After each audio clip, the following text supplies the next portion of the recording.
নমস্কার সবাইকে, সবাই কেমন আছেন? আমি তৃষ্ণা আপনাদের জন্য নিয়ে আসছি নতুন একটা রেসিপি। তো আজকে আমি রান্না করে দেখাবো কাসকি মাছের চচ্চড়ি। তো মাছটা আমি কাঁচা রান্না করব।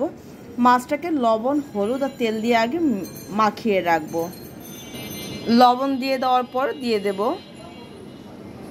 সাদা তেল,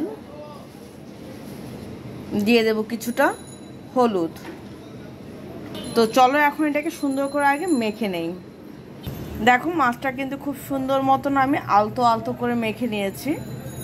মাছটা রান্না করার জন্য আমি পেঁয়াজ, কাঁচামরিচ, ধনে পাতা কেটে নিয়েছি। আর মাছের সবজি হিসেবে আমি ব্যবহার করব এখানে একটা পটল দিয়েছি আলু আর হচ্ছে বেগুন। তো চলো কিভাবে রান্না করি সেটা তোমাদের সাথে শেয়ার করছি। মাছটা রান্না করার জন্য কড়াইতে আমি তেল গরম করতে বসিয়ে দিয়েছিলাম। এখন আমি দিয়ে দেব রাঁধুনি ফোড়ন। রাঁধুনিটা থেকে যখন সুন্দর একটু স্মেল দেওয়া শুরু করবে তখন আমি দিয়ে দেব পেঁয়াজ কুচি। এখন আমি দিয়ে দেব পেঁয়াজ কুচি, বেশ কিছুটা পেঁয়াজ দেব। ছোট মাছে পেঁয়াজ না হলে কিন্তু ভালো লাগে না। পেঁয়াজ দেওয়া হয়ে গেলে তার সাথে সাথে দিয়ে দেব কাঁচামরিচ। এই আমি দিয়ে দিলাম কাঁচামরিচ। যে যেরকম ঝাল খাও ঠিক ওইভাবে দেবে। এইবার আমি পেঁয়াজটাকে খুব সুন্দর করে লাল লাল করে ভেজে নেব। পেঁয়াজটা যখন সুন্দর মতন ভাজা হয়ে যাবে তখন আমি দিয়ে দেব কেটে রাখা সবজিগুলো।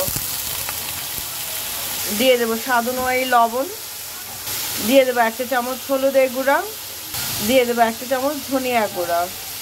এইবার সব কিছু সুন্দর করে মিক্স করব। মিক্স করে আমি কম আঁচে সবজিটাকে কষাবো, ঠিক আছে?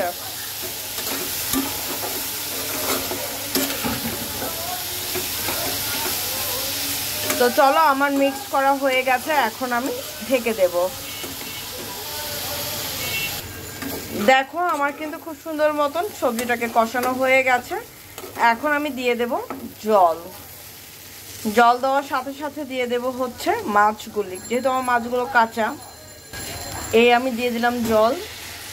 একটু বেশি জল দেব যেন মাছটা সেদ্ধ হয়।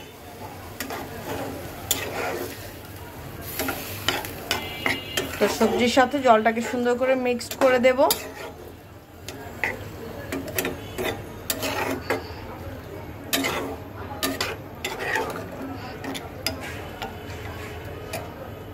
আর একটু দেব।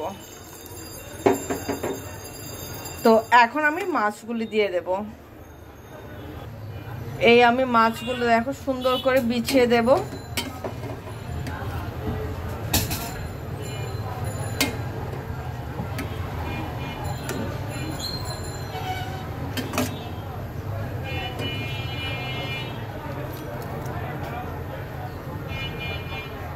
মাছগুলো দেওয়া হয়ে গেছে। এখন আমি কিছুক্ষণ ঢেকে রাখবো, তাহলে মাছগুলো সুন্দর মতন সেদ্ধ হবে। দেখো আমার কিন্তু তরকারিটা হয়ে গেছে। আমি এটাকে আর কিছুক্ষণ জাল দেব।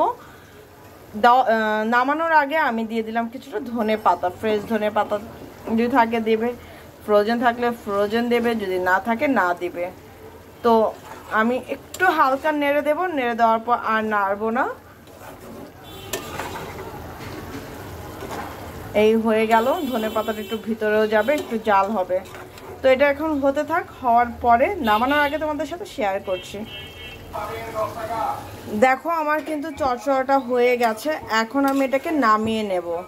তো চলো নামানোর পর তোমাদের সাথে ফাইনাল লুকটা শেয়ার করছি, ঠিক আছে? তো এই হচ্ছে আমার কাসকি মাছের চচ্চড়ি। কেমন হয়েছে অবশ্যই কিন্তু জানাতে ভুলবে না। তো আজকের জন্য এতটুকুই।